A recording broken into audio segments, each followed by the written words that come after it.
ጉዱ ካሳ እኮ ይሄን አልተናገረው። የመጀመሪያው ሰው ነኝ ይሄን ስናገረው። ማን ደፍሮ ነው እቺን የሚናገራት? ኢትዮጵያዊ እንዴ ተቃውሞ ይመጣበታል።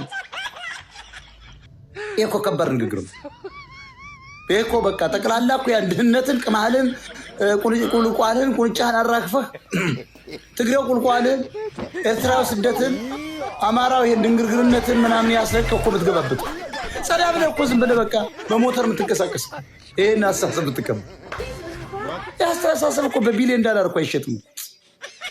ስለማታውቁ እኮ ዶክተር ማት ዶክተር አለ እዚህ ውስጥ አሁን ሆዱ ባርባር ይሏል።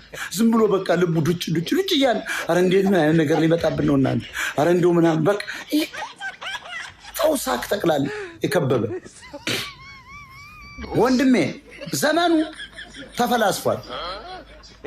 እኔ የመነጽር ባይኖር ብዙ መጽሐፍ ማንበብ አልችልም ምንም አልችልም። የበለጠ ማህይ